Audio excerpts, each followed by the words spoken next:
Bonjour à tous. Alors aujourd'hui nous sommes le week-end pascal 2020. Vous voyez, c'est le printemps, là il y a les cerisiers qui sont en fleurs, les pissenlits, c'est super beau, il y a du jaune.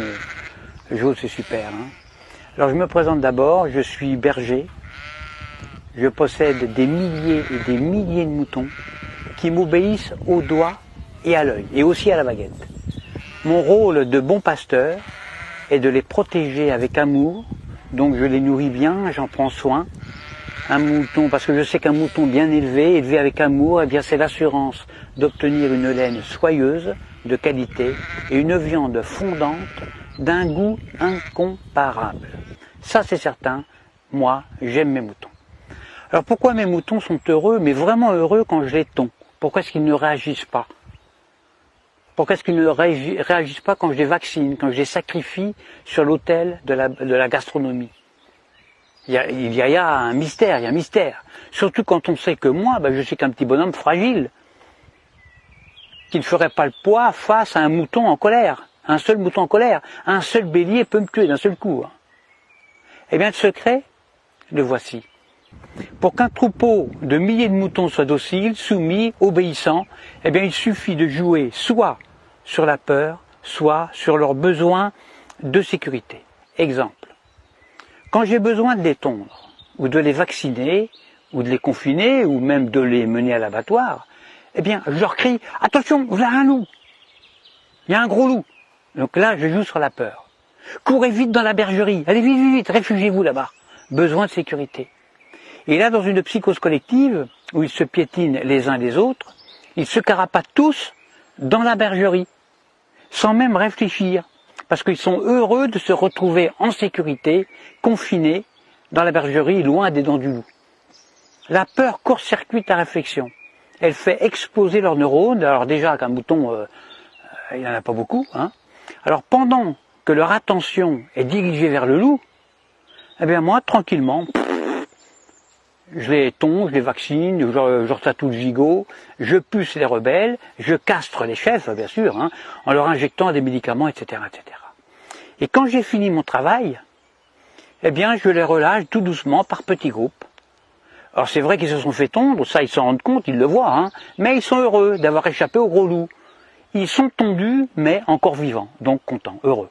Je les fais alors bêler tous en chœur à la tombée de la nuit, et je leur demande de m'applaudir à 20h, au moment du journal télévisé, qui leur raconte qu'ils ont échappé vraiment à un grand danger. Alors bien sûr, sur le nombre, il y a toujours quelques rebelles, des moutons noirs, qui sont des moutons plus intelligents que les autres, qui comprennent, ils ont pigé mon stratagème. Alors ils essayent, ils tentent désespérément d'expliquer à leurs frères moutons, à leurs congénères, que si le loup en croque 2 ou 3 seulement, le berger, lui, est beaucoup plus dangereux, puisqu'ils finiront tous sur une table en méchoui, ou sur la table pascale. Alors il faut les gérer, ces moutons noirs, qui ne veulent pas rentrer dans la bergerie. Parce que ce sont des rebelles, ce sont des esprits libres. Alors à ceux-là, soit je leur montre mon bâton, soit je les fais mordre par mon chien. Or le mieux, c'est d'égorger un seul mouton noir devant les autres. Alors ça, c'est super efficace. Ça. Pour un seul de sacrifier, j'en terrorise des milliers qui deviennent, mais alors, doux, comme des agneaux. J'en tue un et j'en soumets des milliers. C'est comme ça qu'on étouffe la moindre velléité de révolte. Alors, il y a de nombreux hommes politiques qui viennent me demander de les coacher, alors que moi je ne suis qu'un simple berger, je suis qu'un pauvre berger. Mais s'ils me le demandent, c'est justement parce qu'on peut utiliser ces méthodes, les méthodes de berger, chez les humains. En effet, la différence entre le comportement des moutons et celui des humains, eh bien c'est que justement, il n'y a aucune différence. C'est ça le secret. Le secret est là, il n'est pas ailleurs. Donc, quand on veut faire passer une loi impopulaire, qui ne fait pas plaisir, eh bien on le fait pendant que la population a peur. Par exemple, on parle de crise climatique, de crise de la dette, de crise financière, de tempête, de canicule, de terrorisme, de crise sanitaire, etc., etc.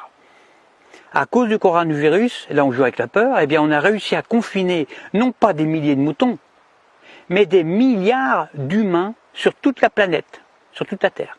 Des humains, confinés comme des animaux. Des humains déshumanisés. Et le pire, le plus révoltant, le plus dramatique, c'est que les chefs rebelles ferment leur gueule. Les grands chefs, ils acceptent aussi leur confinement. Alors la seule solution pour s'évader de ce piège machiavélique, serait un réveil collectif. Alors moi personnellement, je ne perds plus mon temps à essayer d'éclairer les blaireaux. Ça sert à rien, ça ne sert strictement à rien. Parce que quand j'explique la stratégie dont sont victimes les moutons, soit le mouton est déjà éveillé, alors dans ce cas-là, toutes mes explications sont vraiment inutiles, ou alors je tombe sur un mouton con. Et si c'est un mouton con, il ne comprendra rien à ce que je lui raconte. Parce que justement, c'est un mouton con. Alors il faut faire attention parce que le mouton con, lui, il n'est pas fautif. Il est con, c'est tout, c'est pas sa faute. Alors à bientôt pour une prochaine vidéo. Pensez à vous abonner, à diffuser la vidéo parce que je me présente aux prochaines élections présidentielles et puis j'ai besoin de beaucoup d'électeurs. Et je dis, vive moi, votre futur président dictateur. Faites le bon choix, votez pour moi. À bientôt.